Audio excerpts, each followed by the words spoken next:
ମୁଁ କୃତାର୍ଥ ନାୟକ ଆପଣମାନଙ୍କୁ ଆଦର୍ଶ କବିତା ଶ୍ରୁତ ୟୁଟ୍ୟୁବ ଚ୍ୟାନେଲରେ ସ୍ୱାଗତ କରୁଛି। ଦର୍ଶକ ବନ୍ଧୁ, ଗତ ତାରିଖ 16/7/2021 ଶୁକ୍ରବାର ଦିନ ମା ଘଣ୍ଟେଶ୍ୱରୀ ପୀଠରେ ବନ ମହୋତ୍ସବ ପାଳିତ ହୋଇଯାଇଛି। ଏଥିରେ ଘଣ୍ଟେଶ୍ୱରୀ କମିଟିର ସକ୍ରିୟ ସଦସ୍ୟମାନେ ଯଥା ଶ୍ରୀଯୁକ୍ତ ଦାମୋଦର ଭୋଇ କୁସୁମଟିହିର ବନ ସୁରକ୍ଷା ସମିତିର ସଭାପତି, ଶ୍ରୀଯୁକ୍ତ ଶଶିଭୂଷଣ ନାୟକ କମିଟିର ଆୟୋଜକ, ଶ୍ରୀଯୁକ୍ତ ସନାତନ ସା ସମ୍ପାଦକ, ଶ୍ରୀଯୁକ୍ତ କୃତାର୍ଥ ନାୟକ, ଶ୍ରୀଯୁକ୍ତ ବିମ୍ବାଧର ସା, ଶ୍ରୀଯୁକ୍ତ ପ୍ରଭାକର ଭୋଇ, ଶ୍ରୀଯୁକ୍ତ ସୁକନାଥ ପ୍ରଧାନ, ପ୍ରକୃତି ପ୍ରେମୀ ଶ୍ରୀଯୁକ୍ତ ଚକ୍ରପାଣି ପ୍ରଧାନ, ଶ୍ରୀଯୁକ୍ତ ଗଜାନନ ସାହୁ, ଶ୍ରୀଯୁକ୍ତ ଗୋବର୍ଦ୍ଧନ ଖଡ଼ିଆ, ମନ୍ଦିର ପୂଜକ ଶ୍ରୀଯୁକ୍ତ କପିଳ ପରୀଖ ଏବଂ ପ୍ରେମସାଗର ଭୋଇ ପ୍ରମୁଖ ସଭାରେ ଉପସ୍ଥିତ ଥିଲେ।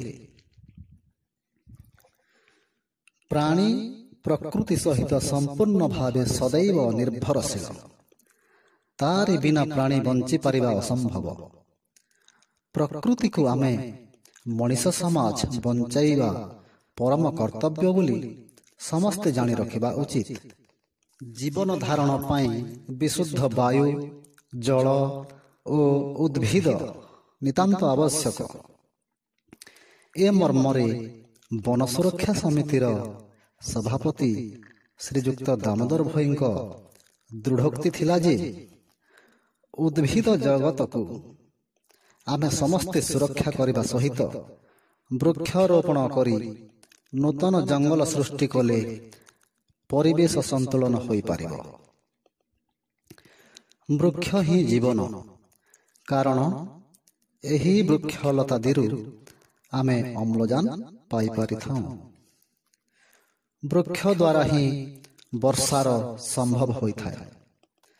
ଜାଳେଣୀ କାଠ, ଫଳମୂଳ, ପତ୍ର, ଗୃହୋପକରଣ ଯଥା କବାଟ, ଟେବୁଲ, ଚୌକି ଆଦି ଏହି ବୃକ୍ଷରୁ ହିଁ ନିର୍ମିତ ହୋଇଥାଏ। ଏଇ ଦେଖନ୍ତୁ ମା ଘଣ୍ଟେଶ୍ୱରୀଙ୍କ ମନ୍ଦିର ପରିସର। ଏଠାରେ କେତେ ଗୁଡ଼ିଏ କୁକୁଡ଼ା ଇତସ୍ତତଃ ଭ୍ରମଣ କରୁଥିବା ଆପଣମାନେ ସ୍ପଷ୍ଟ ଦେଖିପାରୁଥିବେ। ଏଭଳି ଦୃଶ୍ୟ ଦେଖି ଆପଣମାନେ ନିଶ୍ଚିତ ଆଶ୍ଚର୍ଯ୍ୟ ହେଉଥିବେ ଯେ ଏ ମନ୍ଦିର ପରିସରକୁ କୁକୁଡ଼ା ଆସିଲେ କେଉଁଠୁ? ଏହା ପଛରେ ଏକ ରହସ୍ୟ ଲୁଚି ରହିଛି। ବହୁଦିନ ପୂର୍ବରୁ ଏହି ଅଞ୍ଚଳର ଲୋକମାନେ ନିଜର ଇଚ୍ଛା ପୂରଣ ତଥା ଦୁଃଖ ମୋଚନ ପାଇଁ ମାନସିକ ରଖି ଦେବୀଙ୍କ ପାଦ ତଳେ କୁକୁଡ଼ା ବଳି ଦେଉଥିଲେ।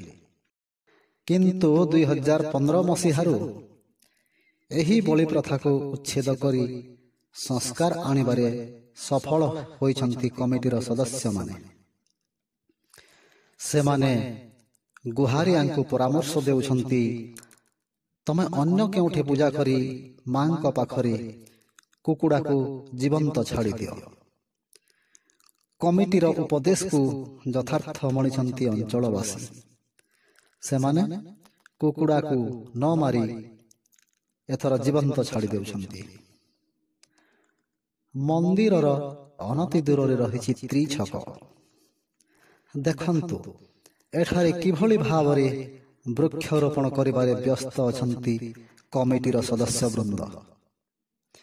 ଏହି ଚିତ୍ରରେ ସ୍ପଷ୍ଟ ଦେଖନ୍ତୁ ଶ୍ରୀଯୁକ୍ତ ସୁକନାଥ ପ୍ରଧାନ ଗଇଁତି ସାହାଯ୍ୟରେ ଗାତ ଖୋଳୁଛନ୍ତି ଏବଂ ଆୟୋଜକ ଶ୍ରୀଯୁକ୍ତ ଶଶିଭୂଷଣ ନାୟକ ପ୍ରଥମେ ଚାରା ରୋପଣ କରୁଛନ୍ତି। ପ୍ରକୃତିର ସୌନ୍ଦର୍ଯ୍ୟକୁ ଦେଖିଥିଲେ କାହାର ବା ମନ ଆନନ୍ଦରେ ପୁଲକିତ ନ ହୁଏ। ସୌନ୍ଦର୍ଯ୍ୟରେ ମନ ଏମିତି ଲାଖିଯାଏ, ସହଜରେ ଆଖି ଫେରାଇବାକୁ ଇଚ୍ଛା ହୁଏ ନା। କିନ୍ତୁ କେତେ ଅବିବେକୀ ମଣିଷ ଏହି ସୌନ୍ଦର୍ଯ୍ୟକୁ ନଷ୍ଟ କରିବାକୁ ବସିଥାନ୍ତି, ତ ଆଉ କେତେ ବ୍ୟକ୍ତି ସୌନ୍ଦର୍ଯ୍ୟକୁ ବଞ୍ଚାଇବାକୁ ନିଜ ଜୀବନକୁ ସମର୍ପି ଦେଇଥାନ୍ତି। ପ୍ରକୃତି ସହିତ ତାଙ୍କର ଆତ୍ମା ଜଡ଼ିତ ଥାଏ। ଏଭଳି ଜଣେ ପ୍ରକୃତି ପ୍ରେମୀ ବ୍ୟକ୍ତି ହେଉଛନ୍ତି ଶ୍ରୀଯୁକ୍ତ ଚକ୍ରପାଣି ପ୍ରଧାନ। ଏହି ଚିତ୍ରରେ ଆପଣମାନେ ଦେଖନ୍ତୁ ସେ କିଭଳି ଭାବରେ ଯତ୍ନ ସହକାରେ ଚାରା ରୋପଣ କରୁଛନ୍ତି। ମନ୍ଦିରରେ ଉତ୍ସର୍ଗୀକୃତ ଥିବା ଶ୍ରୀଯୁକ୍ତ ଗୋବର୍ଦ୍ଧନ ବରିହା ବୃକ୍ଷରୋପଣ କାର୍ଯ୍ୟରେ ସାମିଲ ହୋଇ ଚାରା ମୂଳରେ ପାଣି ଦେବାରେ ସହଯୋଗ କରୁଛନ୍ତି। କେବଳ ଚାରାଟିଏ ରୋପଣ କରିଦେଲେ ବୃକ୍ଷଟିଏ ହୋଇଯିବ ଏକଥା ନୁହେଁ, ବରଂ ତାର ଯତ୍ନ ଦରକାର।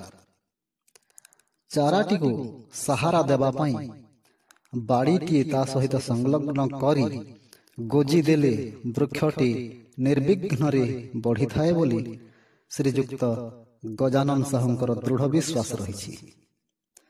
ଦେଖନ୍ତୁ ସେ କିଭଳି ଭାବରେ ଚାରାକୁ ସାହାରା ଦେଉଛନ୍ତି। ଶ୍ରୀଯୁକ୍ତ ପ୍ରଭାକର ଭୋଇ ପ୍ରତ୍ୟେକ କାର୍ଯ୍ୟରେ ଅଙ୍ଗେ ନିଭାଇବାକୁ ଭାରି ଭଲ ପାଆନ୍ତି। ଗଇଁତି ଧରି ହୁଡ଼ା ଖୋଲିବାରେ ସୁକନାଥଙ୍କୁ ସେ ସହଯୋଗର ହାତ ବଢ଼ାଇଛନ୍ତି। ଏଇ ହେଉଛି ତ୍ରିଛକ। ଏଇ ପୂର୍ବ ଦିଗକୁ ଯାଇଥିବା ରାସ୍ତାଟି ଜଡ଼ାମୁଣ୍ଡାକୁ ଯାଇଛି ଏବଂ ଦକ୍ଷିଣରେ ଯାଇଥିବା ଏହି ରାସ୍ତାଟି ଜୟପୁରକୁ ଯାଇଛି। ଉତ୍ତର ଦିଗକୁ ଯାଇଥିବା ଏହି ରାସ୍ତାଟି କୁସୁମଡିହିକୁ ସଂଯୋଗ କରୁଛି। ଏଠାରେ କମିଟି ଦ୍ୱାରା 200 ବୃକ୍ଷରୋପଣ କରାଯାଇ ଅଞ୍ଚଳବାସୀଙ୍କ ପାଇଁ ପ୍ରେରଣା ସାଜିଛନ୍ତି। ତେବେ ସମସ୍ତେ ଆଗେଇ ଆସନ୍ତୁ, ବୃକ୍ଷରୋପଣ କରି ଧରାପୃଷ୍ଠକୁ ସବୁଜିମାରେ ଭରି ଦିଅନ୍ତୁ। ଧନ୍ୟବାଦ।